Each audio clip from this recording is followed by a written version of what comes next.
Oke, kita mulai ya kelasnya untuk hari ini. Saya buka dulu. Assalamualaikum warahmatullahi wabarakatuh. Selamat pagi semuanya.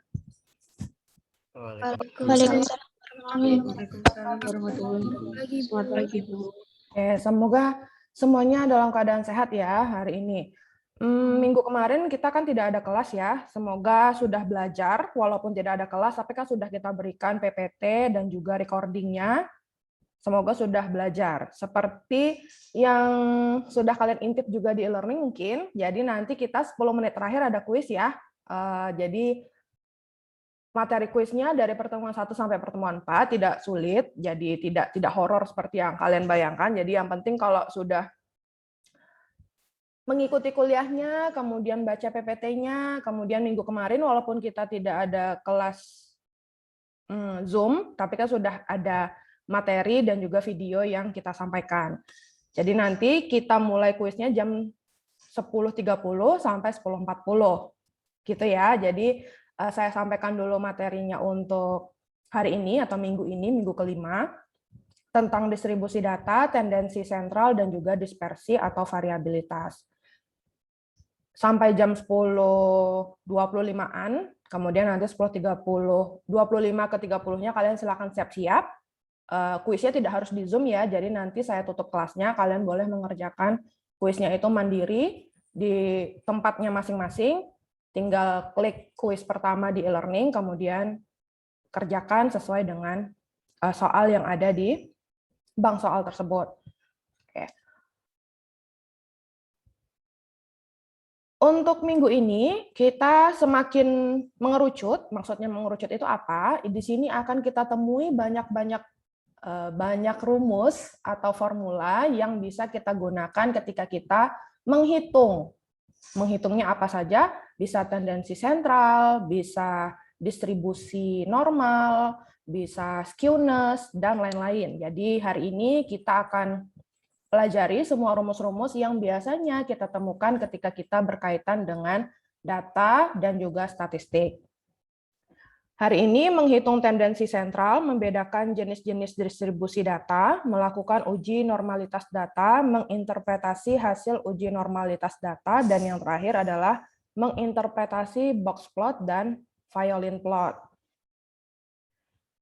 Yang pertama dulu, ini yang paling mudah. Mungkin semuanya sudah familiar ya dengan kata-kata mean, median, modus. Atau kalau bahasa SMA-nya yang mudah kita kenali itu adalah rata-rata, nilai tengah, nilai yang paling sering muncul. Gitu ya, mean, median, dan modus. Untuk statistik atau ranah statistik, mean, median, modus ini disebut tendensi sentral. Apa sih tendensi sentral ini? Artinya nilai pusat dari sekumpulan data. Nah, di sini mungkin dulu waktu SMA atau kemarin waktu SMA itu kalian belajarnya adalah nilai yang individu. Nah, untuk kuliah tentunya yang kita olah tidak lagi nilai individu tapi sudah nilai kelompok. Biasanya nilai kelompok itu dipresentasikan atau ditampilkan dalam bentuk tabel distribusi frekuensi. Sudah tahu ya, TDF, tabel distribusi frekuensi, sudah kita bahas di minggu ketiga. Kemarin juga sudah belajar tabel. Nah, itu akan kita pelajari rumus-rumus yang kita bisa gunakan untuk menyelesaikan tabel tersebut.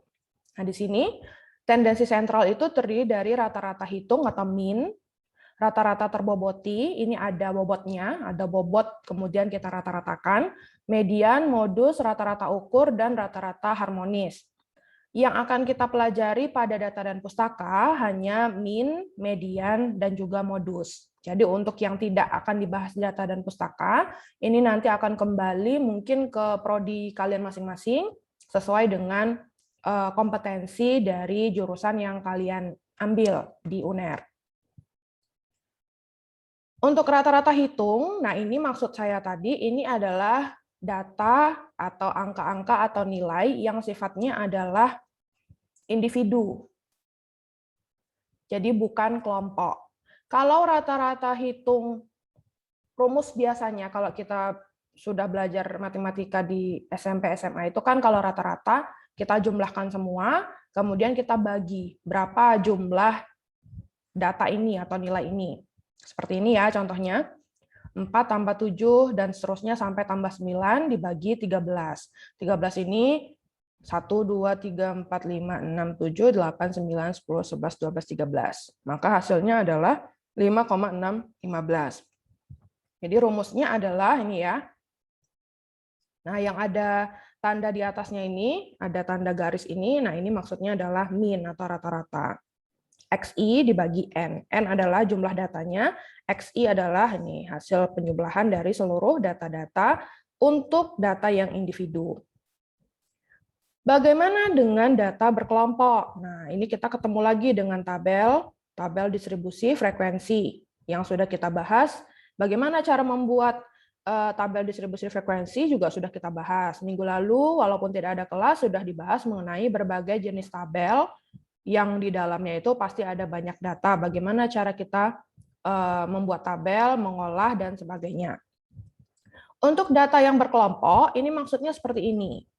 Kenapa dikatakan berkelompok? Karena 20 sampai 29,99, nilai tengahnya 24,995, jumlah mahasiswanya 4.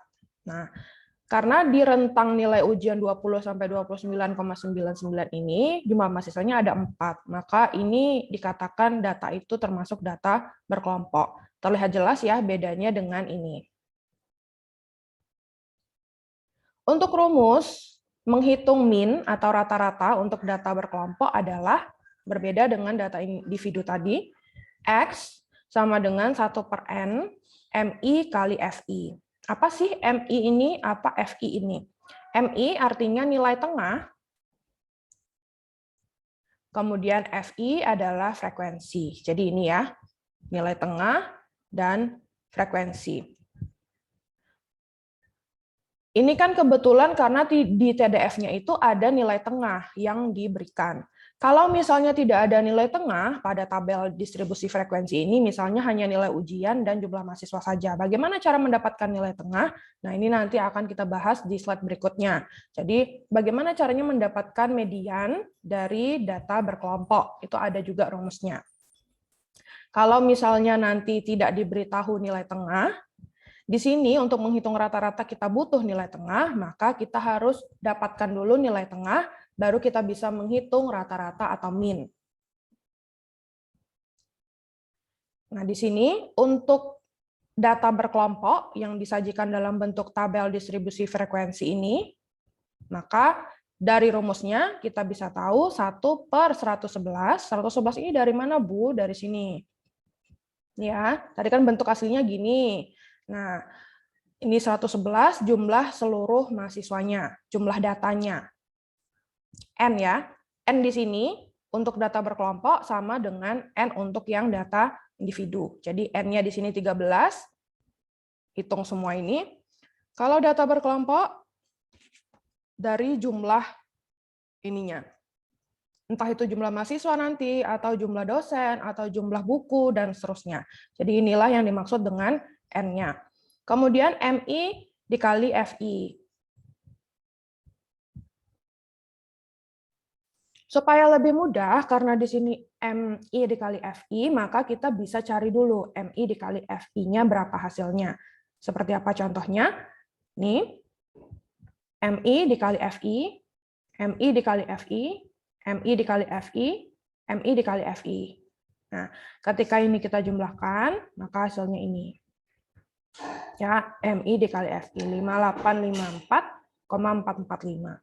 Kemudian kita dapatkan hasilnya 52,74. Maka untuk data berkelompok ini rata-ratanya atau mean-nya adalah 52,74.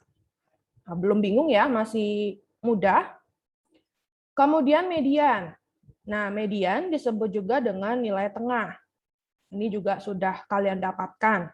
Jadi ada data, kemudian mediannya seperti apa? Mediannya harus kita urutkan dulu data tersebut. Tidak bisa ketika datanya seperti ini kita cari nilai tengahnya langsung. Misalnya di sini ada 8 ya, 8 nilai tengahnya. Salah ya, harus diurutkan dulu datanya, baru kemudian kita lihat nilai tengahnya mana setelah data itu diurutkan. Kalau rata-rata tidak perlu diurutkan. Kalau kita mencari median, datanya perlu diurutkan. Kemudian bagaimana untuk rumus yang bisa kita gunakan untuk median data individu? Data individu seperti ini ya, ini data individu. Misalkan datanya ganjil, N-nya ganjil, maka rumusnya adalah 2K dikurang 1. Misalnya di sini tadi ada datanya 111 ya. Kita tidak berpatokan ke tabelnya, hanya jumlah datanya saja yang kita pakai. 111 misalkan. Maka untuk mediannya apa? 2K minus 1, 2K minus 1, N-nya 111, maka kita dapatkan K-nya adalah 56. Maka median untuk data yang jumlahnya 111 berada pada data ke-56 atau X56. Sedangkan untuk data genap, 2K-1 juga, misalkan jumlah datanya 112. 2K-1, 112 sama dengan 2K-1. K-nya 56,5. Nah, dari sini kita bisa tahu 56,5 ini mediannya terdapat pada data ke-56 dan 57, kemudian dibagi 2. Jadi carilah data ke-56, 57, kemudian ditambahkan, dibagi 2. Seperti itu untuk median data individu. Bagaimana kalau kita ingin mencari median untuk data berkelompok? Nah, seperti ini ya. Lagi-lagi kalau data berkelompok pasti akan ditampilkan dalam bentuk tabel distribusi frekuensi atau TDF. Rumusnya seperti ini, MD sama dengan B plus N bagi 2 dikurang F per FM dikurang F dikali I. Apa saja maksudnya ini rumusnya? B itu tepi bawah kelas, di mana kelas median berada. Bagaimana cara kita mendapatkan tepi bawah kelas? Tepi bawah kelas kita rumusnya adalah nilai minimum untuk kelas tersebut dikurangi 0,5. Kalau kata-katanya tepi atas kelas, maka nilai terakhir untuk kelas tersebut ditambah 0,5. Kemudian F, frekuensi kumulatif di mana kelas median tersebut berada. Kemudian FM, frekuensi kumulatif di mana kelas median tersebut berada. Jadi bedanya ini ya, jelas ya. F dengan FM, F itu sebelum. Jadi kalau misalnya saya ambil contoh, nilai tengahnya ini atau mediannya itu berada di sini 50 sampai 59,99, jumlah mahasiswanya 48, frekuensi kumulatif sebelum itu maksudnya adalah 9 ditambah 4 ditambah 25. Sebelum di mana kelas median berada. Sedangkan untuk FM, frekuensi kumulatif di mana kelas median berada. Jelas ini ya. 48 ditambah nanti 4 tambah 9 tambah 25. Kemudian interval kelas I sama dengan interval kelas. Kita lihat contohnya.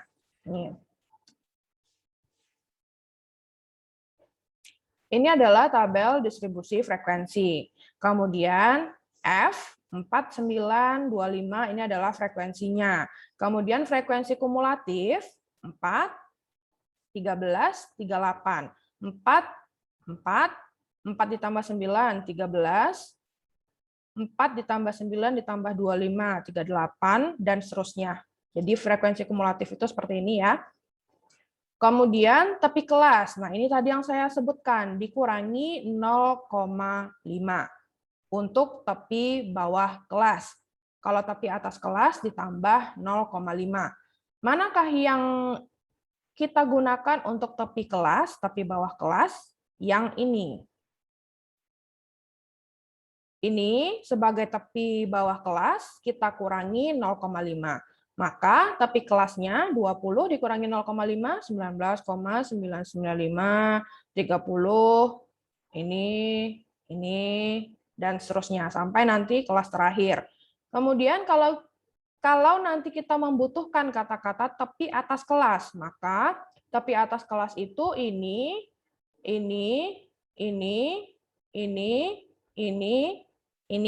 seperti itu ya.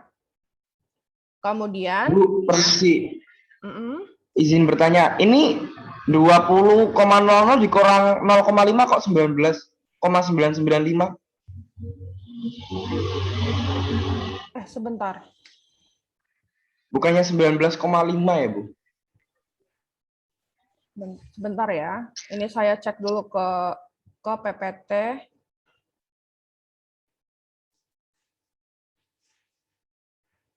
ke PPT aslinya, ke PPT bersama untuk tim dosen pengampu. Sebentar, saya cek dulu.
Iya, ternyata memang di PPT kelas itu ini ya, memang angka-angkanya segini, tapi sepertinya keliru ya. Nanti coba saya sampaikan ke tim dosen data dan pustaka. Sebentar, ini saya ubah di sini saja deh. 0,5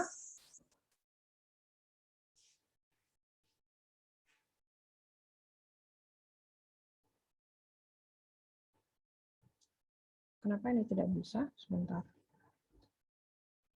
Nah.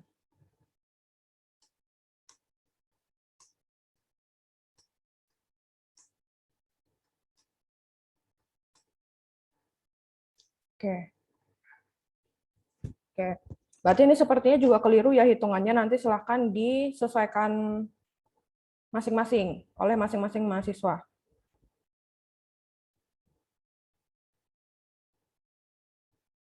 Ini juga keliru ya.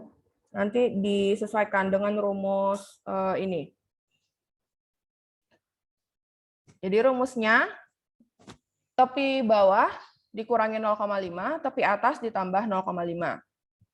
Ini nanti untuk perhitungan ini dan perhitungan ini nanti silahkan disesuaikan. Kemudian untuk median 50 sampai 59,99. Ya, karena N dibagi 2 sama dengan 55,5. Maka ini kita masukkan ke rumusnya B, tapi batas bawah kelas, maka ini jadi 49,5. Kemudian ini 111 dibagi 2, karena N-nya ada 111. Kemudian F itu 38. Ya, ini frekuensi kumulatif sebelum kelas median tersebut berada. Kemudian FM dikurang F, maka frekuensi pada kelas median tersebut berapa, dikurangi frekuensi kumulatif sebelum kelas median tersebut berada. Maka 86 dikurang 38 dikali 10, I 10. Dari mana I 10 ini? Tadi kan I-nya ini. Interval kelas. Interval kelas kemarin gimana untuk TDF? Ya, 70 sampai 79,99. Itu kan ada 10. Maka dicari, nanti rumusnya tentunya bukan ini ya, ini karena ini tadi keliru, maka ini nanti disesuaikan juga dengan perhitungan rumus untuk ini, 49,5, ininya tetap, nanti hasilnya berapa. Kemudian untuk modus adalah nilai yang paling sering muncul. Kalau untuk data individu seperti ini, maka untuk modus harus diurutkan terlebih dahulu data-datanya, seperti median. Diurutkan dulu, kemudian carilah yang paling sering muncul. Nah, di sini maksudnya yang paling sering muncul kan ini ya, ada 3 kali 6-nya. Satunya ada 2, 3-nya ada 2, 4-nya 1, 5-nya 2, 6-nya 3. Maka ini ya modusnya, 7-nya 1, 8-1, 9-nya ada 2. Nah, ini juga keliru ya, pembulat, maksudnya pemberian warnanya. Harusnya 3-3 ini yang diwarnai. Kemudian untuk modus data berkelompok, lagi-lagi kita akan menemukan bentuk tabel distribusi frekuensi atau TDF. Rumusnya seperti apa untuk mencari modus data berkelompok? Ini M0 sama dengan B plus F0 dikurang F minus 1 dibagi F0 dikurang F minus 1 ditambah F0 dikurang F plus 1 dikali I. Apa ini maksudnya? Notasi ini B tepi bawah kelas masih sama seperti median. Kemudian F0 frekuensi kelas modus. F minus 1 frekuensi sebelum kelas modus. F plus 1 frekuensi sesudah kelas modus. Jadi untuk modus kita menggunakan juga frekuensi setelah kelas modus tersebut. Jadi tidak hanya sebelum seperti median. Kemudian I interval kelas. Kalau misalnya kalian mencari nanti rumus modus data berkelompok, median data berkelompok, notasinya tidak mesti sama ya dengan penyampaian setiap mata kuliah, baik itu di jurusan maupun di mata kuliah data dan pustaka. Jadi jangan bingung, intinya adalah rumusnya itu sama maksudnya, hanya saja notasinya itu bisa berbeda-beda. Kalau mungkin nanti di e-book atau ketika kalian googling bukan F0 atau F-1, tapi misalkan C atau C0 atau C1 itu maksudnya sama. Jadi tidak usah bingung antara penyajian rumus yang ada di slide PPT dengan beberapa buku referensi yang nantinya kalian gunakan untuk menambah atau memperkaya wawasan untuk materi minggu ini. Cara penyelesaiannya seperti apa? Hampir sama dengan median, mirip. Di sini adalah kelas modusnya, ya. Nah, ini kembali salah lagi ya, tapi kelasnya. Karena PPT ini yang buat bukan saya, jadi PPT-nya itu dikerjakan oleh semua dosen pengampu data dan pustaka. Jadi kita maklumi ya kalau ada salah-salah. Dan tadi terima kasih sudah diingatkan. Jadi nanti saya bisa mengubah atau mengedit PPT yang ada di Google Drive bersamanya tim dosen data dan pustaka. Sepertinya tadi juga jam 7 ada kekeliruan ya, cuma karena kita termasuk kelas yang jam kedua untuk minggu ini, maka sepertinya belum sempat diganti oleh dosen yang jam 7 tadi. Untuk yang kelasnya hari Kamis tentunya sudah jelas ya, jauh berubah PPT-nya dengan yang hari pertama. Untuk kelas modusnya seperti ini, tadi sama dengan median, kemudian dapatlah rumusnya tadi kita gunakan untuk modus, kemudian kita masukkan angka-angkanya.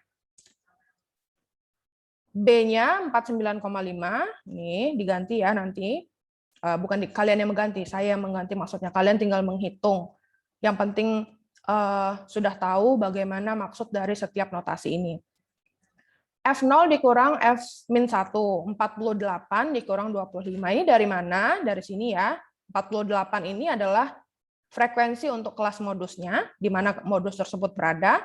Kemudian dikurangi 25, frekuensi modus sebelumnya, frekuensi kelas modus sebelumnya. Kemudian untuk F plus 1 setelahnya, karena di sini 20, maka 48 dikurang 20 dikali 10, 10 ini dari mana? Sama seperti median, 70 sampai 79,99. Ada 10 interval kelasnya. Maka ketika kita cari nanti, hasilnya bukan ini ya, ini keliru karena ini tadi 49,5. Jadi nanti silahkan disesuaikan ketika mengerjakan soal ataupun nanti kuis sebelum UTS ataupun UTS ketika ada soal untuk modus, median, dan rata-rata muncul. Kemudian hubungan rata-rata hitung atau min, median, dan modus seperti ini. Kalau distribusi yang kita punya, dari data yang kita punya, kita bisa lihat distribusinya. Kalau distribusinya itu simetris, maka min, median, dan modusnya berada pada titik yang sama. Contohnya seperti ini, ya. Min, median, dan modusnya itu berada di sini. Nah, dari sini kita bisa tahu ternyata distribusinya itu simetris. Maka kalau sudah kata-kata distribusi simetris keluar, maka kita bisa mengambil kesimpulan min, median, dan modusnya itu berada pada satu Kalau ini kan kemarin kita belajar minggu ketiga ya, interpretasi data. Bisa bentuk histogram, bisa bentuk OGIF, bisa bentuk pie chart, line graph, dan sebagainya. Nah, kalau distribusi simetris seperti ini, nah ini adalah ketiga tendensi sentralnya. Sama, tidak ada bedanya. Lalu bagaimana kalau misalnya tidak distribusi simetris data yang kita punya itu? Maka tergantung ya, mau menceng ke kanan apa menceng ke kiri. Maksudnya menceng ini adalah grafiknya. Grafiknya itu lebih berat ke kanan, lebih berat ke kiri, atau seperti tadi, pas di tengah-tengah. Nah, kalau untuk distribusi tidak simetris yang menceng ke kanan, maka nilai modus duluan, kemudian disusul dengan median, baru min. Kalau distribusinya menceng ke kiri, jadi visualisasinya berlawanan ya. Kalau disebut menceng ke kanan, maka kanannya itu dari kiri kita grafiknya. Kalau ke kiri, maka ke kanan kita. Kalau kita melihat secara lurus, kalian menghadap ke slide, maka distribusi menceng ke kiri ini ke kanan tinggi grafiknya. Kalau distribusi menceng ke kanan, maka dominan ke sebelah kiri. Kalau menceng ke kiri, maka min dulu yang akan kita temukan. Kemudian disusul median, baru kemudian modus. Nah, sebetulnya ketika kalian membuat representasi atau interpretasi dari data, ini tidak peletakan min, median, modus ini kadang ada kalanya kita butuhkan, kadang juga tidak. Kenapa seperti itu? Karena kan ketika kita sudah punya data, kemudian kita bisa memvisualisasikan data tersebut, entah itu pakai histogram, OGIF, dan seterusnya. Nah, ini kan sudah selesai sebetulnya. Kemudian, apa yang kita perlukan selanjutnya? Menghitung apa? Distribusi normalkah? Atau distribusi probabilitaskah? Dan seterusnya. Jadi, kalau misalnya dibutuhkan pencarian min, median, dan modus, maka konsepnya seperti ini. Min-nya itu ada di mana sih? Mediannya itu ada di mana? Modusnya ada di mana? Ini maksudnya. Bukan berarti nanti ketika kalian berhasil membuat interpretasi data seperti ini, kemudian, oh ya, min-nya, maka setelah angka 9, kemudian nanti karena di datanya kalian itu ada angka 9-nya, kemudian min-nya maka 10, mediannya 10,5, modusnya 10, seperti itu. Itu tidak seperti itu ya, maksudnya tetap ketika kita punya data, ketika ingin mencari tendensi sentralnya itu harus dicari dengan menggunakan rumus. Nah, tapi kita bisa lihat di mana nilai median, modus, dan min itu jika kita punya bentuk graf seperti ini. Kira-kira di mana nih letak min, median, modusnya? Apakah sama atau berbeda? Kita bisa lihat dari bentuk grafik distribusinya, simetriskah atau tidak simetriskah. Seperti itu maksudnya dari visualisasi pada slide yang sedang kalian lihat. Kemudian selanjutnya kita masuk ke variabilitas atau dispersi data. Nah, ini sedikit lebih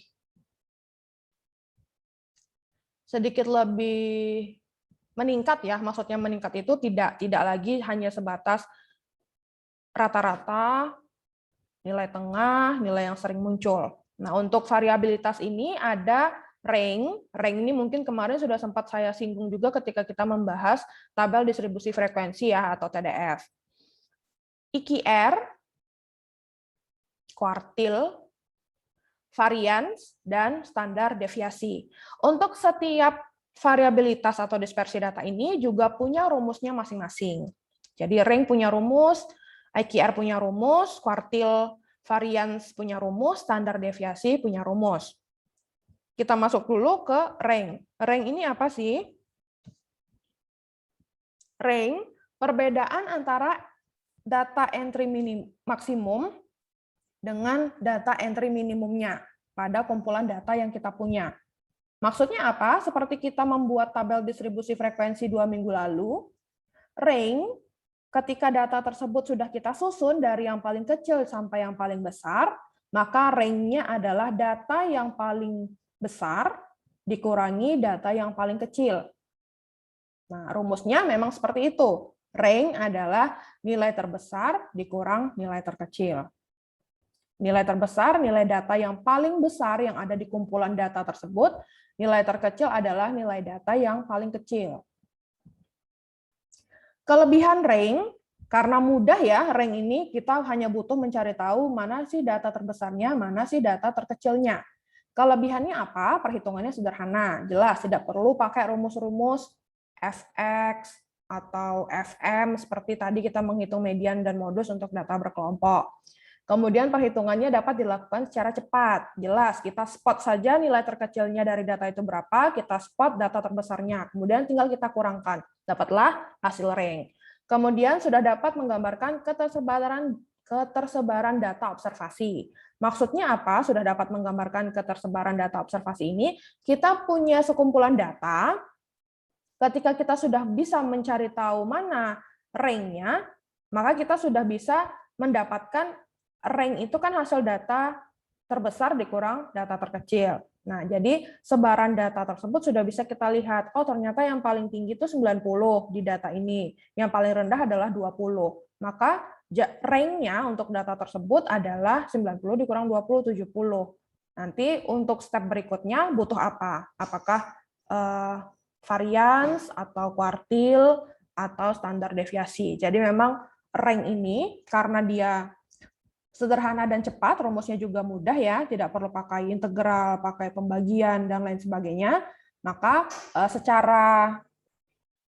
dengan konsep rank ini secara cepat juga, secara mudah juga kita bisa mengetahui ketersebaran data itu seperti apa. Walaupun sebetulnya tidak terlalu akurat banget gitu ya, tapi setidaknya sudah bisa dari rank ini. Kelemahan rank, hasil pengukurannya kasar. Nah, ini adalah kelemahannya yang paling bisa dirasa. Makanya rank ini hanya beberapa case saja yang diterapkan. Kalau memang butuh rank, maka pakailah rumus rank. Tapi kalau misalnya tidak diperlukan sekali ketika kita menghitung atau menyajikan data nanti, maka biasanya sih jarang menggunakan rank.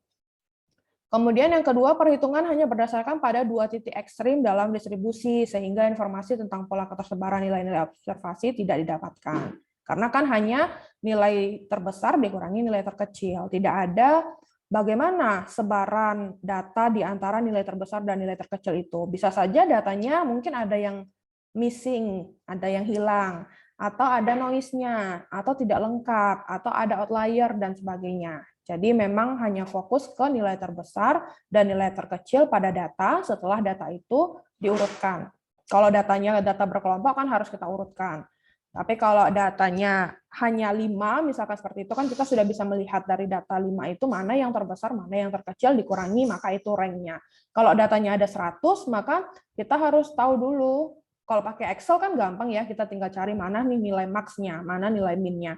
Tapi kalau tidak pakai Excel, kan harus kita telaah, harus kita teliti mana nih nilai terbesarnya, mana nilai terkecilnya. Kemudian interquartile rank, IQR. Apa sih IQR ini? Merefleksikan variabilitas di tengah 50% pengamatan dalam satu kumpulan data atau middle 50, karena 50% ya. Interquartile rank ini artinya adalah perbedaan antara kuartil pertama dan kuartil ketiga pada data yang sedang kita olah. Jadi patokannya adalah kuartil pertama dan kuartil ketiga. Lalu bagaimana Bu dengan kuartil kedua? Kenapa langsung kuartil ketiga dengan kuartil pertama saja? Kuartil keduanya digunakan untuk penanda median dari data tersebut. Jadi istilahnya kalau kita mencari IQR ini, pertama data tersebut sudah kita urutkan. Kita cari dulu mediannya. Mana mediannya? Kalau mediannya sudah dapat, median itu kita berikan notasi Q2.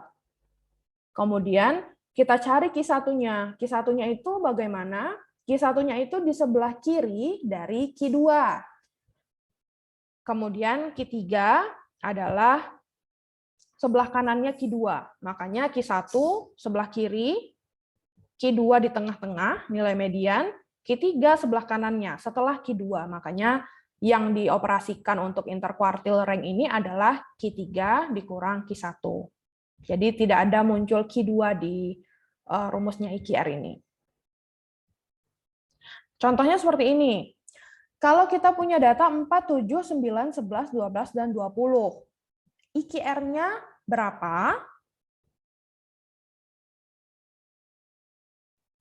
IQR-nya adalah, jadi sebetulnya kalau kalian melihat contoh ini, kalian kan mungkin bisa menerka-nerka, oh ini jangan-jangan, misalnya ada yang berpikiran ini Q0, ini Q1, ini Q2, ini Q3, Q4, Q5, seperti itu. Jadi pengurutan Q-nya itu dilihat dari nilai data ini. Padahal bukan ya, bukan seperti itu konsepnya. Untuk Q2 atau mediannya,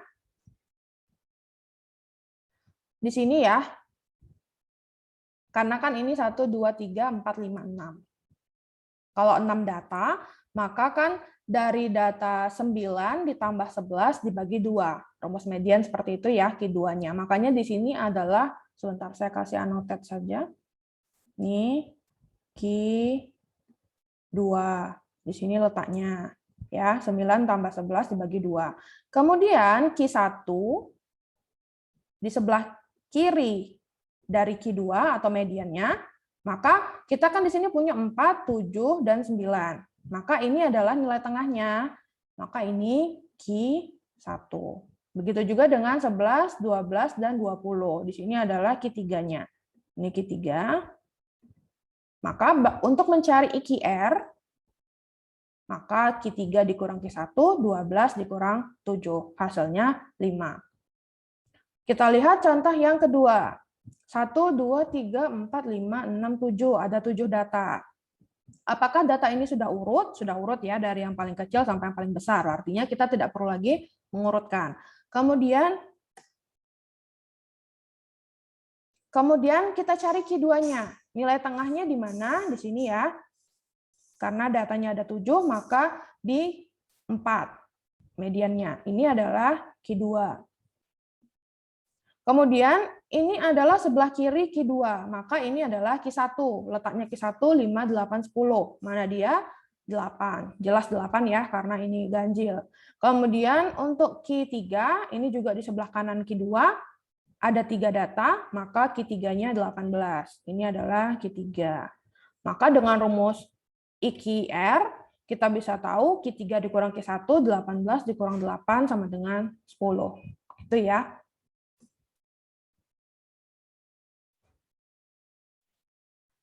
Kemudian ini ada soal, disuruh mencari IQR dari tes skor 15 orang pegawai di perusahaan. Ini adalah datanya, 13, 9, 18, sampai 17. Nah, berapakah IQR-nya? Sama seperti tadi ya, ini saya nanti silahkan ketika slide-nya saya bagikan. Sebenarnya di e-learning udah ada ya dalam bentuk embed, tapi kemarin di dua kelas saya yang lainnya itu minta PPT-nya itu tidak di-embed ke e-learning, tapi diberikan dalam bentuk file saja, Bu, supaya bisa kami download. Kadang ketika mahasiswa melihat embedan Google Slide di e-learning itu tidak terlihat di laptop ataupun di mobile phone-nya. Makanya minta dalam bentuk PPT yang di PDF-kan. Jadi sudah untuk kelas ini, karena tidak request ya sebetulnya, tapi karena supaya saya samakan saja dengan dua kelas saya yang lain, itu saya sudah lampirkan bentuk PDF di e-learning-nya. Nah, nanti ketika saya bagikan juga PPT minggu ini dalam bentuk e-learning, nanti ini silakan bisa dihitung sendiri. Caranya bagaimana menghitungnya? Caranya diurutkan dulu datanya, kemudian setelah datanya terurut, carilah median dari data ini, Q2-nya. Kemudian setelah dapat Q2-nya, lihat sebelah kanan, lihat sebelah kiri. Kalau kanan untuk mencari Q3, lihat sebelah kiri untuk mencari Q1-nya. Setelah ketemu Q1 dan Q3, maka dikurangkan. Q3 dikurang Q1. Begitu ya, nanti silakan dicari sendiri. Kemudian varians. Varians ini apa? Varians adalah penyebaran dengan melibatkan deviasi kuadrat rata-rata. Maksudnya seperti apa? Nanti akan kita lihat ya contohnya. Sekarang kita lihat dulu rumusnya bagaimana untuk varians ini. Varians bisa dihitung dengan dua cara. Yang pertama adalah cara umum yang biasanya dipakai. Tidak salah kalau misalnya nanti ketika kalian ingin bekerja dengan data, disuruh sama dosennya, carilah varians untuk data ini. Kalian pakai rumus umum ini bisa, betul. Kalau mau mencari rumus varians dengan rumus perhitungan singkat seperti ini juga bisa. Jadi tidak ada bedanya antara cara pertama dengan cara kedua. Hanya tergantung dari datanya yang kita punya, yang akan kita gunakan untuk menghitung varians. Kalau data yang kita punya itu hanya memiliki variabel n, xi, xmin, ini ya min ini ya rata-rata. Nah, maka gunakan saja rumus ini. Tidak perlu pakai rumus ini, misalkan seperti itu. Tapi kalau misalnya ternyata lebih cocok pakai rumus yang perhitungan singkat, maka bisa pakai ini xi kuadrat dikurang xi kuadrat dibagi n dibagi n. Nah, ini adalah notasi simbolik dari setiap rumusnya. Ini adalah varians. Notasinya varians itu memang ada kuadratnya. Kenapa ada kuadratnya? Ada hubungannya dengan standar deviasi varians ini. Jadi makanya ada kuadrat. Bukan salah ya ini maksudnya. Maksudnya kenapa rumusnya ada kuadrat? Memang ada kuadratnya untuk varians. Karena nanti akar dari varians adalah standar deviasi. XI sama dengan data ke I, X rata-rata. Jadi dari sini kita lihat contohnya. Belum ada contoh ya setelah ini sepertinya. Sebentar saya cek dulu. Oh iya, betul. Setelah ini. Untuk data berkelompok, berbeda perhitungannya dengan varians untuk data yang individu, sama seperti median dan modus. Nah, ini rumus umumnya untuk data berkelompok, ada MI, ada FI, sama seperti median. Kemudian rumus perhitungan singkatnya MI kuadrat FI, ada MI, FI. Kemudian cara coding, ada U kuadrat, F, I, U kuadrat, UI, FI kuadrat.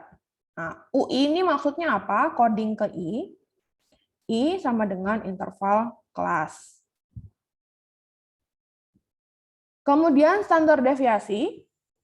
Standar deviasi tadi saya sebutkan adalah akar dari varians. Makanya rumus untuk standar deviasi adalah standar deviasi sama dengan akar dari varians. Jadi ini adalah notasinya varians. Akarnya standar deviasi, notasinya juga tetap sama. Jadi jangan sampai salah ya. Ini adalah standar deviasi. Kalau ada kuadratnya artinya varians. Kita lihat contohnya. Tinggi Badan Mahasiswa Data dan Pustaka A27 sebagai berikut. Hitunglah varian dan standar deviasinya. Ini silahkan dikerjakan deh. Silahkan dicoba di kelas. Silahkan dicari variannya, dicari standar deviasinya. Ini untuk data yang individu ya, tidak termasuk data berkelompok atau TDF. Karena tidak disajikan dalam bentuk tabel distribusi frekuensi. Saya kasih 5 menit mungkin.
Oke, sudah dapat varian dan standar deviasinya?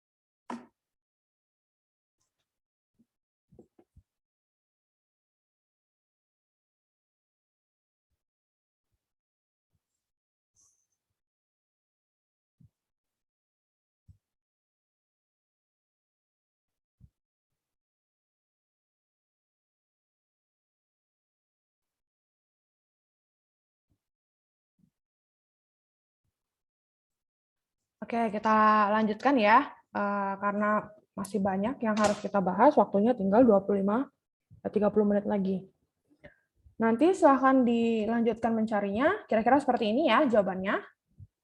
Variannya 30,32, standar deviasinya 5,51. Nah ini jangan shock, jangan terkejut, ini bukan TDF ya. Diperhatikan, ini bukan TDF. Jadi ini untuk mencari atau memudahkan ketika mencari berapa sih XI kuadratnya, karena rumus untuk varians tadi ada kuadrat ya. Jadi ini 172 dikuadratkan, 167 dikuadratkan, sampai 170 dikuadratkan. Kemudian dimasukkan rumus varians, dapatlah XI-nya 1701, XI kuadratnya 289613. Maka 1701 kuadrat sama dengan 2893401. Maka kita masukkan rumus variansnya, 2729 dibagi 90, hasilnya 30,32. Sedangkan untuk standar deviasinya langsung saja akar dari 30,32, akar dari varians, sama dengan 5,51. Jadi variannya 30,32, standar deviasinya 5,51. Kemudian kita masuk ke distribusi normal standar atau Gaussian, menghitung nilai critical Z, skew distribution. Ini apa? Data yang berdistribusi normal adalah data yang pola distribusinya berbentuk lonceng dan asimetris. Artinya pola data tersebut tidak menceng ke kiri ataupun menceng ke kanan. Seperti ilustrasinya itu bisa disamakan dengan distribusi simetris dan tidak simetris pada slide sebelumnya. Distribusi normal disebut juga distribusi Gauss. Distribusi normal sangat penting dipelajari, terutama dalam melakukan analisis data statistika. Data yang diambil secara acak dan berdistribusi normal akan memudahkan dalam melakukan analisis dan meramalkan serta mengambil kesimpulan untuk cakupan yang lebih luas. Maksudnya seperti apa? Ketika kita punya data nanti, sebelum kita olah dengan berbagai metode ataupun algoritma, kita harus pastikan dulu data tersebut sudah distribusi normal. Jadi sebetulnya distribusi ini tidak hanya distribusi normal ya, tapi yang sering dipakai adalah distribusi normal, baik oleh mahasiswa, baik oleh dosen, maupun peneliti ketika mengolah data. Distribusi lain yang ada selain distribusi normal ini ada distribusi eksponensial, distribusi binomial, distribusi hypergeometrik, dan lain-lain. Karena distribusi normal ini adalah distribusi yang paling sering digunakan, yang paling populer dari semua distribusi, maka untuk data dan pustaka ini kita hanya akan mempelajari distribusi normal. Untuk distribusi yang lain akan dikembalikan ke jurusan masing-masing. Bagaimana data dikatakan memiliki distribusi normal? Ini ya. Ciri-cirinya kalau kita buatkan dalam bentuk kurva. Kalau kita butuh dalam bentuk konsep, maka apabila skewness, kemencengan, skewness itu dalam bahasa Indonesia disebut kemencengan, menunjukkan simetri, maka dikatakan data tersebut distribusinya normal. Jadi kata kuncinya memang simetri ya. Apabila kemiringan distribusi data agak condong, menceng ke kanan, ditunjukkan dengan nilai skewness-nya yang negatif. Selanjutnya, apabila kemiringan distribusi data condong ke kiri, maka ditunjukkan dengan nilai skewness-nya positif. Sama seperti gambar yang sudah ada di slide sebelumnya tadi. menceng ke kiri dan menceng ke kanan. Itu berpengaruh terhadap data atau nilai dari skewness-nya. Ciri-ciri kurva normal menyerupai lonceng yang seperti ini ya. Tuh. Kemudian merupakan suatu poligon yang dilicinkan yang mana ordinat atau sumbu tegaknya merupakan frekuensi dan absisnya atau sumbu alas memuat nilai variabel. Jadi seperti ini kalau saya dari sini itu kalau kita mau gambarkan, ini ada sumbu ini, kemudian ini ya ada lonceng. Nah ini tuh normal. Kalau menceng ke kiri, menceng ke kanan, artinya skewness-nya ini positif negatif, maka bukan termasuk distribusi normal. Nah biasanya data-data yang kita punya itu pasti akan condong ke kiri atau menceng ke kiri atau menceng ke kanan. Oleh sebab itu, distribusi normal ini dipakai untuk membantu membuat atau merepresentasikan data tersebut menjadi data yang normal. Kurvanya normal, distribusinya normal, kemudian barulah mau pakai algoritma X, Y, Z, A, B, C, D, dari sekian banyak metode, algoritma, dan sebagainya, barulah bisa kita eksekusi. Kemudian selanjutnya adalah simetris. Luas daerah merupakan nilai rata-rata atau min. Luas daerah sebelah kiri dan kanan mendekati 50%, memiliki satu modus, disebut juga dengan unimodal.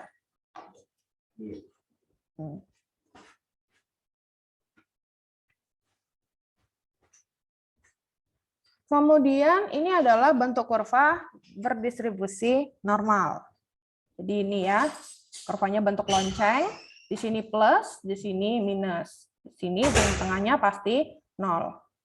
Distribusi normal dipengaruhi oleh dua parameter, yaitu min dan standar deviasi. Jadi rata-rata dan juga standar deviasi atau STD biasanya kalau kita tampilkan dalam tulisan artikel ilmiah kah atau paper kah dan sebagainya. Min menentukan lokasi pusat statistik dan standar deviasi menentukan lebar dari kurva normal. Berdasarkan kurva distribusi normal ini hanya memiliki rata-rata sama dengan 0 dan simpangan baku sama dengan 1. Jadi kalau misalnya kurva kita itu rata-rata atau minnya itu 0, simpangan baku atau standar deviasinya itu 1, maka sudah termasuk kurva yang normal, distribusinya juga normal. Kalau misalnya belum sama dengan 0 rata-ratanya, simpangan baku sama dengan 1, maka nanti bisa kita analisis. Ini skewness-nya positif atau negatif. Bagaimana cara kita membuat menjadi bentuk distribusi normal.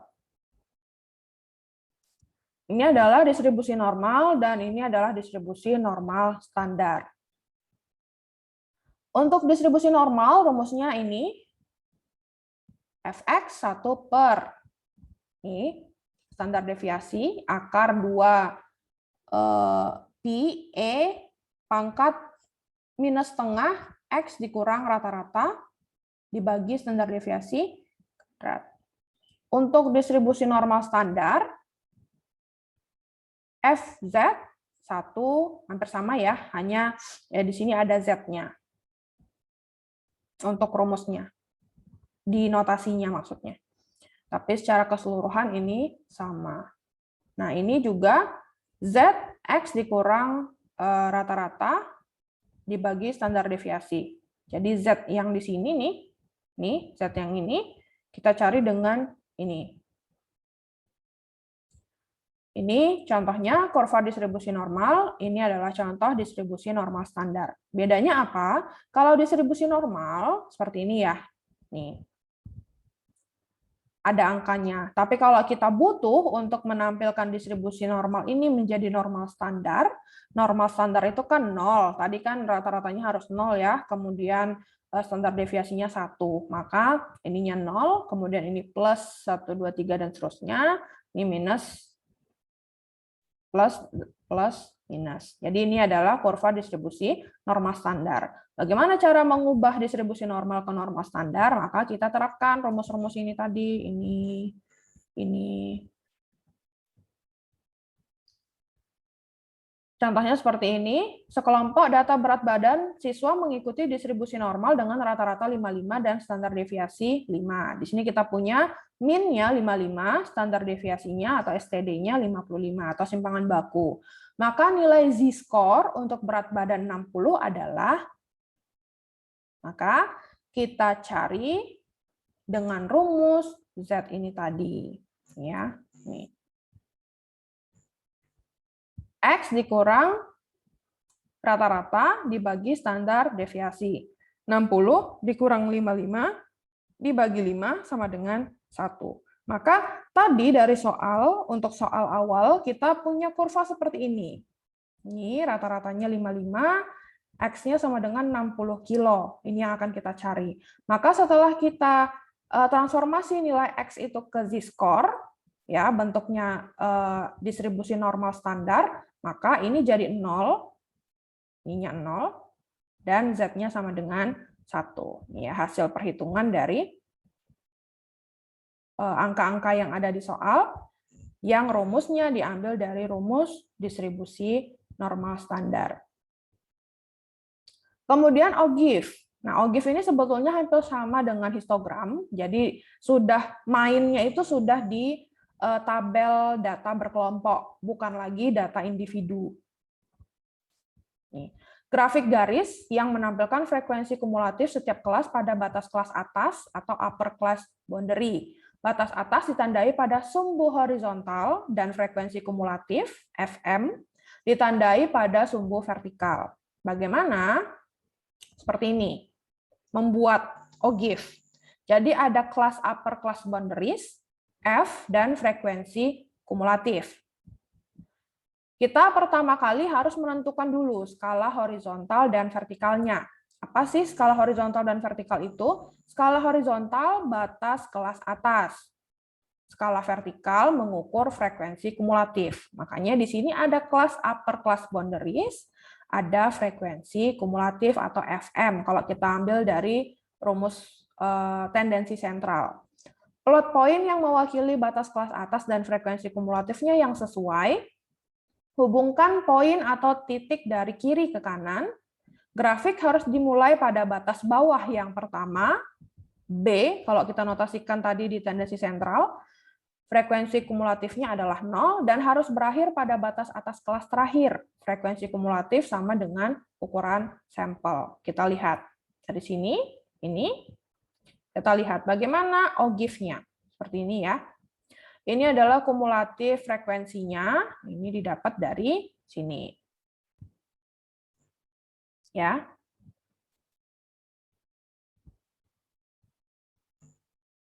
Ini. Ya, ini.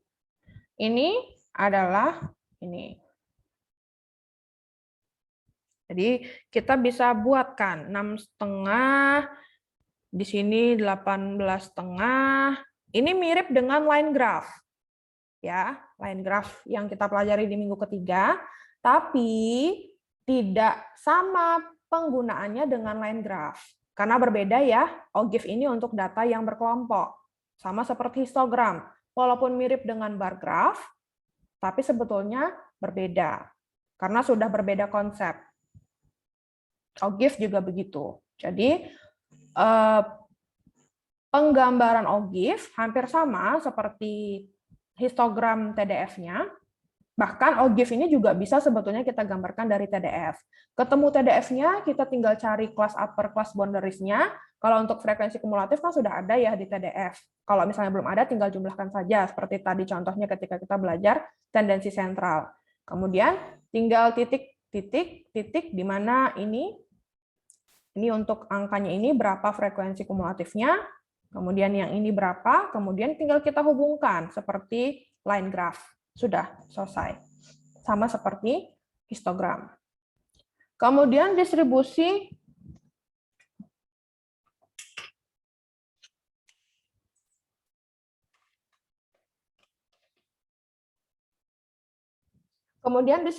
unimodal atau bimodal.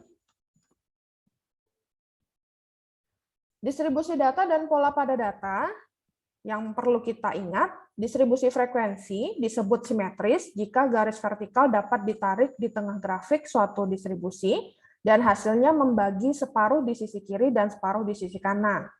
Yang kedua, distribusi frekuensi disebut seragam atau uniform jika semua nilai data atau kelas-kelas dalam suatu distribusi memiliki nilai atau frekuensi yang sama. Distribusi uniform disebut juga simetris. Kemudian yang terakhir untuk teoremanya, distribusi frekuensi disebut menceng atau skewed, berhubungan dengan skewness nanti, jika ekor dari salah satu grafik menjulur lebih panjang dari sisi lainnya. Distribusi ini dapat berupa skew left, menceng kiri, dan skew right, menceng ke kanan.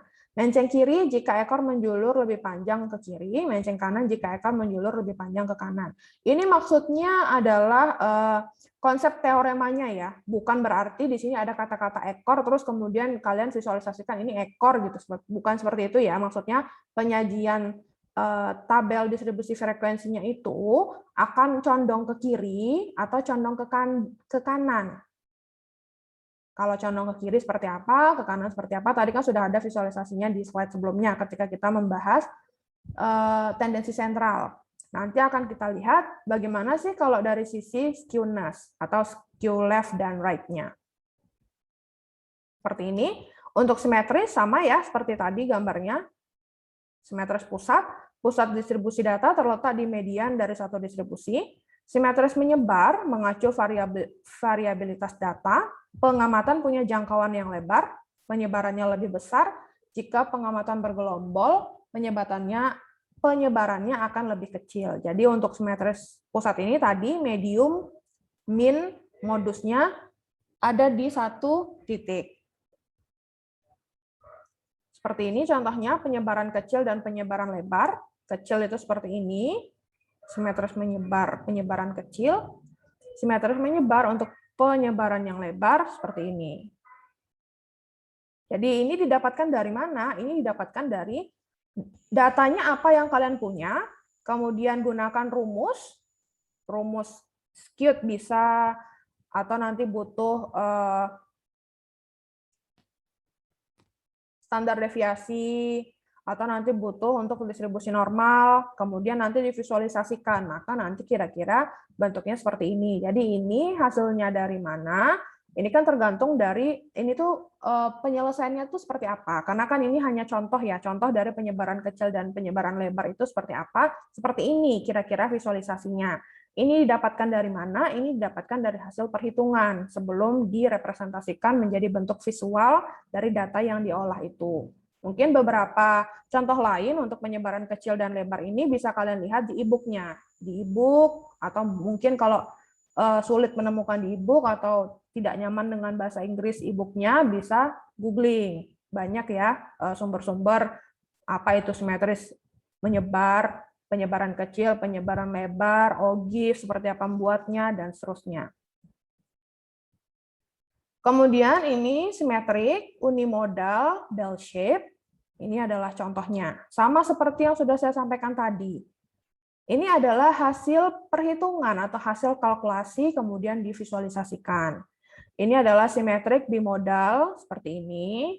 Ya, ini ada sama dengan ini ya. Karena dia bi ya, 2. Non-simetrik bimodal. Jadi ini tidak sama dengan ini. Tapi bentuk dari ini, dari grafnya ini mirip dengan ini. Walaupun ini kan non-simetrik ya, ini kan simetrik. Simetrik kan jelas sama. Kalau ini kan berbeda. Tapi ini juga disebut bimodal. Kemudian distribusi frekuensi uniform. Uniform ini maksudnya seperti apa? Tidak punya puncak. Kalau kata-kata uniform muncul, berarti tidak ada puncak dari data tersebut. Observasinya menyebar secara sama di berbagai distribusi. Nah, contohnya seperti ini uniform, hanya saja uniformnya itu ada yang 1, ada yang 15, ada yang 9. Nah, di sini kita bisa tahu kalau ini bentuknya distribusi frekuensi uniform, tidak punya puncak, bisa disebut simetris. Kalau simetris, maka mean mediannya itu ada pada yang sama. Kemudian distribusi yang tidak biasa atau tidak umum. Nah, ini memang agak sulit ya. Kalau data kita itu sudah bagus, maksudnya sudah bagus itu mungkin kalian dapat limpahan data dari dosen pembimbing atau dari lembaga atau dari jurusan kalian nanti, itu datanya sudah bentukannya seperti ini, atau bentuknya seperti ini, atau bentuknya seperti ini, atau seperti ini. Itu artinya datanya kalian itu sudah bagus, sudah tidak jelek. Maksudnya data jelek dan tidak jelek ini adalah datanya itu sudah bisa diolah langsung atau masih butuh sentuhan seperti transformasi, normalisasi, dan lain-lain. Dibuang dulu outlier-nya, dibuang dulu noise-nya, dan lain-lain. Jadi itulah maksudnya data itu perlu kita teliti dulu sebelum nanti divisualisasikan dan lain sebagainya. Nah, kalau misalnya nanti ketika kita mengolah data, ternyata bentuk dari grafik distribusi yang tidak. Iya, silakan Andina, tidak apa-apa. Ini grafik distribusi yang tidak biasa atau tidak umum ini, bentuknya seperti ini, ada gaps dan ada outlier, maka ini harus berbeda tindakan yang akan kita lakukan terhadap data tersebut dibanding ketika kita punya data yang sudah normal, simetris, bimodal atau unimodal, uniform, dan lain-lain. Jadi ini konsepnya gitu. Tapi tidak semua data juga akan ada gaps dan outlier-nya. Kalau datanya sudah bagus, tidak perlu memikirkan gaps dan outlier. Langsung saja bisa kita olah. Kita olah, kita hitung dengan rumus, setelah ketemu, setelah oke, maka nanti bisa kita tindak lanjuti dengan metode lain, atau kita bandingkan metode ini dengan metode ini, kemudian disajikan, atau kita buatkan program dengan algoritma ini, kemudian ditampilkan, dan lain-lain. Jadi ini hanya beberapa di dalam grafik, di dalam data itu, kalau ada grafik distribusi itu yang tidak biasa atau tidak umum, tentunya penanganannya itu juga berbeda. Kemudian uji normalitas distribusi data. Di sini ada beberapa, ada KS, ada Shapiro-Wilk, ada Skewness, dan kurtosis. Uji normalitas KS atau Kolmogorov-Smirnov. Sulit ya, saya biasanya sebutnya KS saja. Kalau KS pasti definisinya seperti ini. Menganalisis perbedaan antara fungsi distribusi empiris sampel dan fungsi distribusi kumulatif dari distribusi referensi. Uji untuk normalitas KS ini dapat menganalisis perbedaan fungsi distribusi empiris dari dua kelompok sampel. Jadi kalau misalnya kita butuh nanti untuk menguji normalitas data, kita punya sampel, kemudian kita ingin menganalisis perbedaan antara fungsi distribusi sampel tersebut, bisa gunakan uji KS. Kalau Shapiro-Wilk, bedanya apa dengan KS? Uji Shapiro-Wilk ini awalnya tidak bisa berfungsi dengan baik untuk sampel kurang dari 50.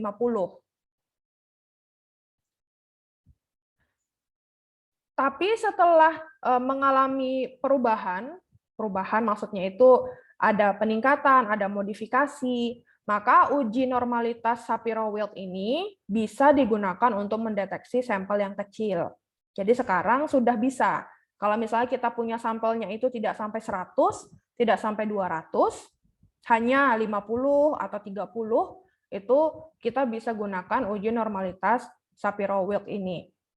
Nah, sebetulnya kan ketika kita mengolah data, nanti ketika kalian melakukan pengajuan proposal PKM atau penelitian dosen kalian ikuti, atau ikut lomba data science misalkan, atau ikut lomba Shopee untuk menganalisis seperti itu kan, itu banyak sekali lomba-lombanya sekarang.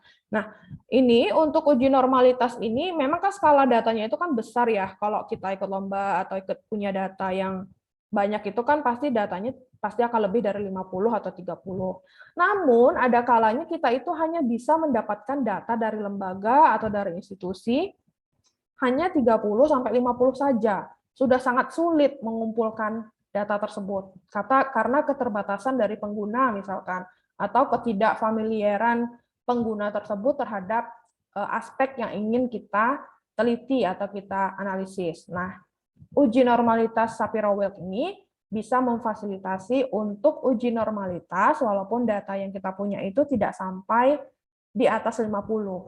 Karena kan sebetulnya ketika kita melakukan penelitian, 30 data saja kan sudah bisa ya, sudah sah.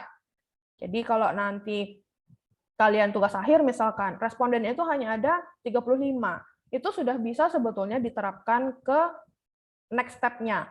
Apa sih yang akan kalian lakukan terhadap data yang 35 itu sudah bisa. Nah, nanti uji normalitasnya bisa pakai Shapiro-Wilk.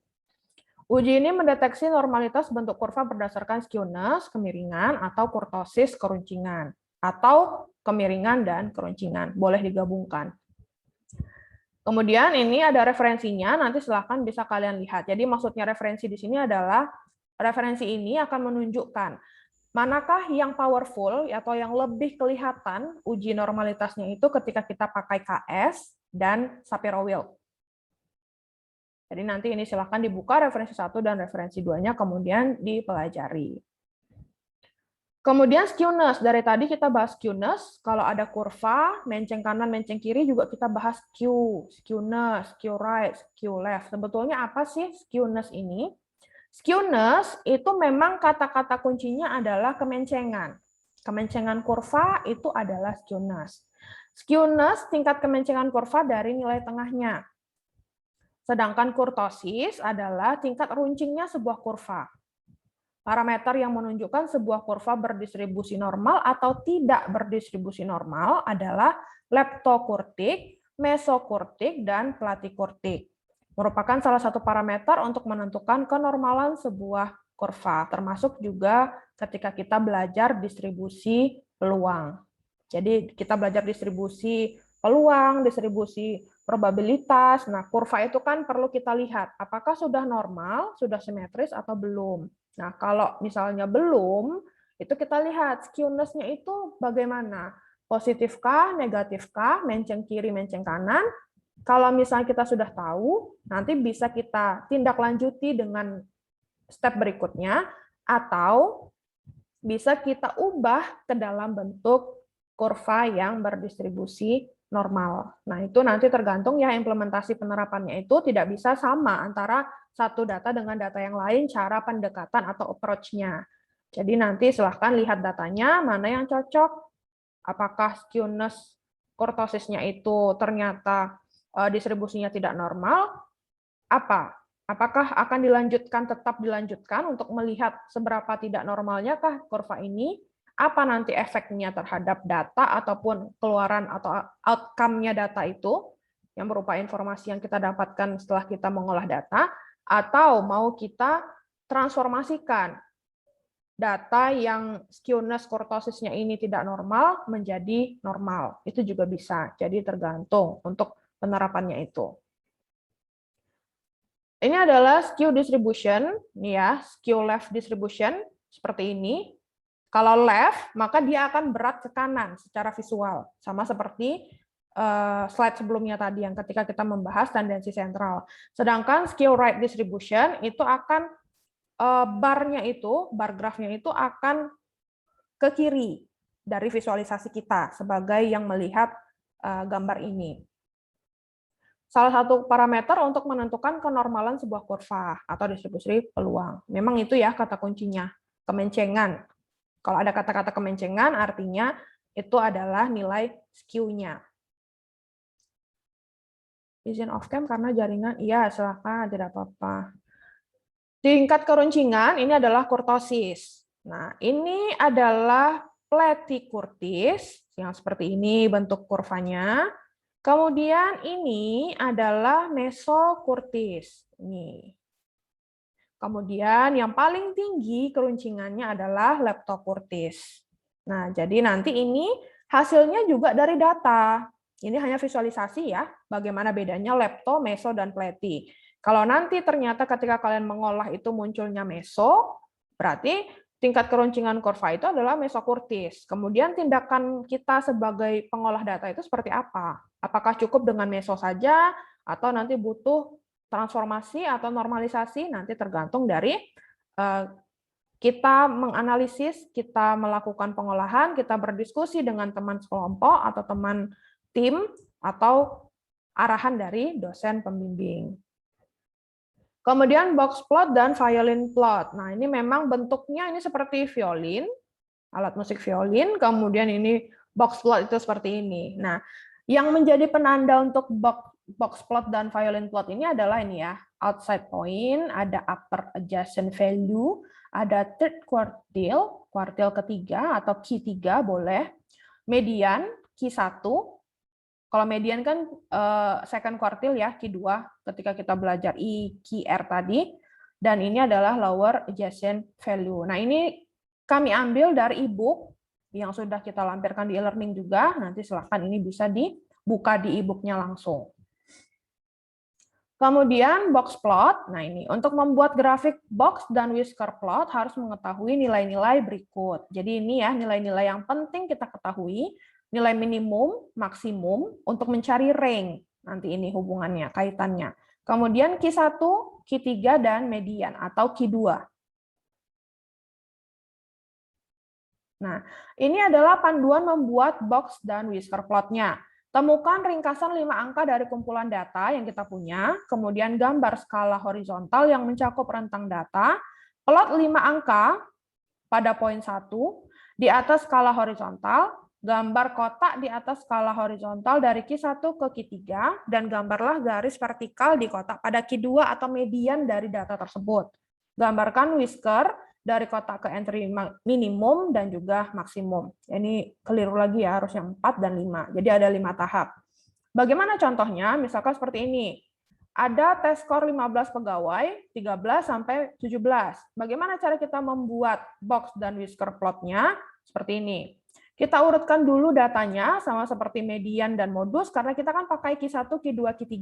Maka kalau kita median, maka kita harus urutkan dulu datanya. Kita urutkan data yang paling kecil sampai yang paling besar, seperti ini. Kemudian kita temukan ringkasan 5 angka. Minimumnya berapa, maksimumnya berapa. Ini ya kelihatan, ini minimum, ini maksimum. Nah, Q1-nya sama seperti kita mencari IQR tadi.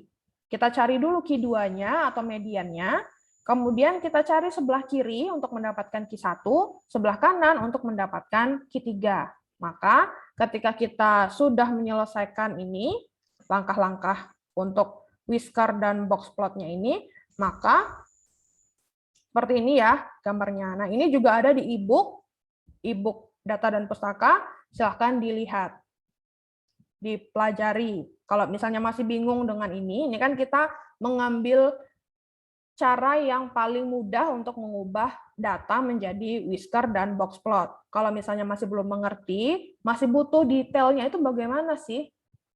Itu nanti silakan bisa lihat di e-booknya data dan pustaka yang sudah disediakan. Kemudian violin plot ini seperti ini bentuknya. Memang seperti ini. Jadi penyajiannya itu dalam bentuk visual yang seperti violin. Contohnya, distribusi total pembayaran dalam seminggu dengan memisahkannya sesuai jenis kelamin, maka bisa digambarkan dengan violin plot. Thursday, Friday, dan seterusnya. Kemudian laki-laki dan perempuannya ini digambarkan dengan ini ada total bill-nya di sumbu Y-nya. Itu saja, sudah selesai untuk materi hari ini, karena waktunya juga sudah 10.24 ya. Nanti 10.30 kalian sudah harus kuis. Sebelum saya tutup untuk materi minggu ini, agar kalian bisa siap-siap untuk kuis jam 10.30, adakah yang ingin ditanyakan dulu untuk materi minggu ini? Selain saya belum mengerti, Bu, rumusnya. Kalau rumus, seperti yang saya sampaikan tadi, sebenarnya antara rumus satu dengan rumus yang lain itu sama ketika kita mengerjakan soal ataupun problem yang berkaitan dengan rumus tersebut.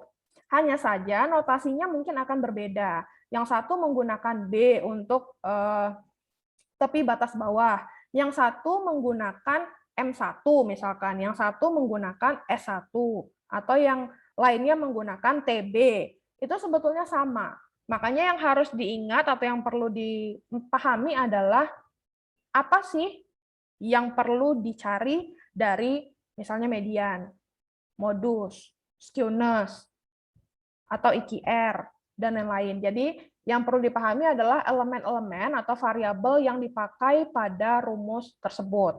Untuk notasi dari setiap variabel itu bisa berbeda. Jadi tidak usah bingung. Ini kenapa B, di sini kenapa PB, di sini F, ini kenapa T, misalnya seperti itu. Itu tidak usah dikhawatirkan, karena berbeda memang penyajiannya antara satu buku dengan buku yang lain. Bisa saja karena kalau kita, misalnya saya sebagai penulis buku, kemudian saya mengambil atau mengadopsi rumus yang dari buku sebelumnya, itu termasuk plagiat.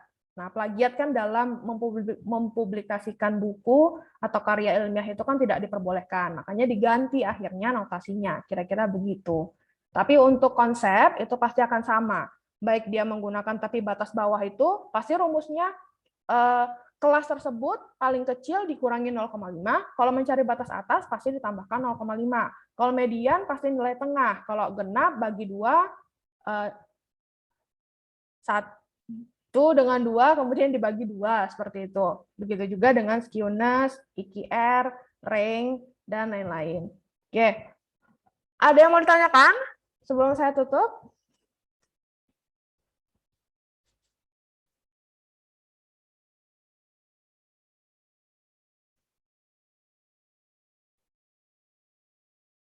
Oh iya, mungkin ada juga yang penasaran, kenapa sih ada kuis minggu ini, padahal kan dalam kontrak kuliahnya kan tidak ada ya, kuisnya itu hanya setelah UTS.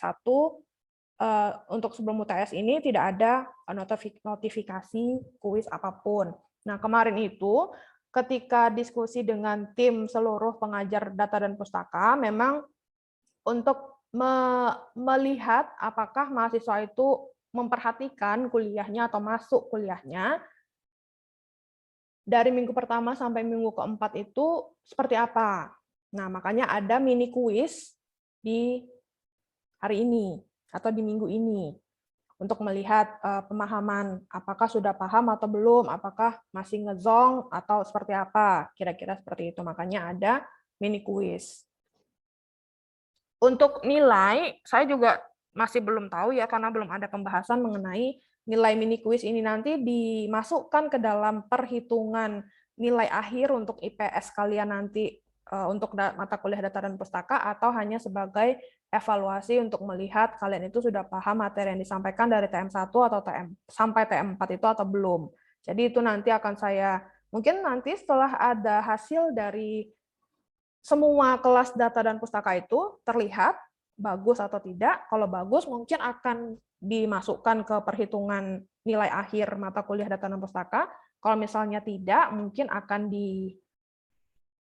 hanya dijadikan sebagai evaluasi materi minggu pertama sampai minggu keempat. Kira-kira begitu ya. Jadi kalau ada yang tanya apakah dimasukkan karena tidak ada di kontrak kuliah, mungkin yang sangat strict dengan kontrak kuliah, saya belum tahu jawabannya karena belum ada dibahas di tim pengampu dosen data dan pustaka. Jadi nanti minggu depan, kalau misalnya nanti sudah dideklarasikan atau ini dimasukkan, maka minggu depan hari Senin akan saya sampaikan. Ternyata hasilnya bagaimana, siapa yang mungkin yang rata-ratanya tertinggi atau yang paling rendah, seperti apa, kemudian nanti masuk atau tidak ke nilai akhir mata kuliah untuk mini kuis minggu ini, itu nanti minggu depan ya saya sampaikannya, karena saya belum tahu juga masuk atau tidak. Oke, karena sudah 10.29, silahkan semuanya masuk ke e-learning-nya masing-masing, ke kelas data pustaka A 2.7, kemudian buka atau scroll ke bawah ke TM 5, 4 Oktober 2021, di bawah forum diskusi ada kuis pertama. Klik kuis pertamanya, kemudian nanti 10.30 akan muncul button attempt kuis atau mulai kuis. Soalnya ada 15, hanya bisa dikerjakan dalam waktu 10 menit. Tidak ada perpanjangan waktu, tidak ada penambahan waktu. Jadi, siap tidak siap dalam waktu 10 menit akan langsung terclose e-learning-nya. Demikian. Saya akhiri, silahkan selamat mengerjakan, sudah 10.30 di HP saya. Selamat mengerjakan, kita ketemu lagi minggu depan. Saya tutup kelasnya. Assalamualaikum warahmatullahi wabarakatuh. Selamat pagi semuanya. Waalaikumsalam. Waalaikumsalam. Terima kasih, Bu.